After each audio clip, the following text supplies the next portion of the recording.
ஒரே ரோக்குமா இருக்கே குழப்பம் இல்லை. வேட்பா 6 மாதம் ஆச்சு.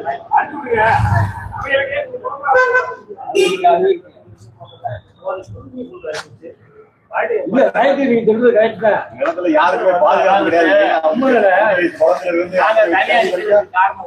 பாதுகாப்பு கிடையாது. நாங்க என்ன சொல்றோம், எங்க மக்கள் என்னைக்கு நம்புறாங்க இங்க இருக்கு, அங்க போறேன், அங்க இருக்கு, இங்க வர கரெக்டாத்தையும் பேசுவாரு இவரு. கரெக்டாத்தையும் பேசுவாரு இவரு. கரெக்டா பேசுறது வந்து மக்களுக்கு அது ஒரு வேக மாத்திருக்காரு. எப்பயுமே வந்து மக்கள் வந்து நம்பணும். ஒரு லட்ச ரூபாய் சம்பளம் வாங்குறாரு ஒரு எம்எல்ஏ, 100 கோடி ரூபாய் எது செலவு. அந்த 100 கோடி 1000 கோடி ஆக்குறதுக்கு மறுபடி நமக்கு வந்து இந்த பக்கம் தண்ணி அந்த கீழே இந்த தண்ணி ஒழிக்குது. இந்த ஒரு வாரமா சொன்னீங்க வர மாட்டாங்க.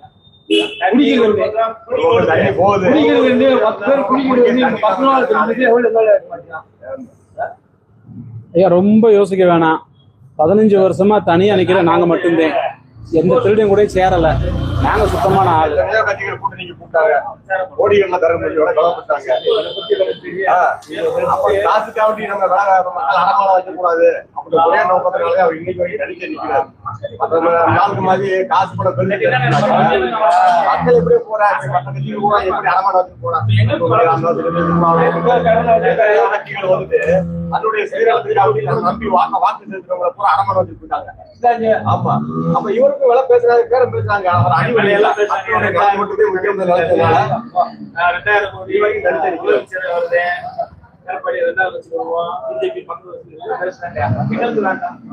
2000 கோடிக்கு வந்து மறுபடியும் நாங்க தான் போட்டுருக்கோம். இருக்கிற மழை எங்க கேள்வி உடச்சி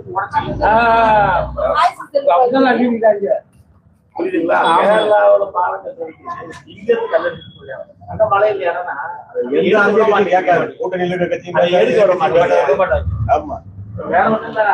நம்ம பிள்ளைகளை கட்சி கொடுத்தோம்னா மறுபடியும் குடியார பருத்து கொண்டு வந்து அடைக்க மாட்டாங்க.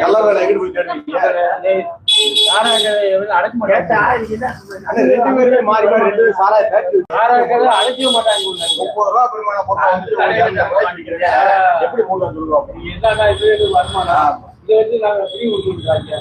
யார் இந்த தெரிஞ்சு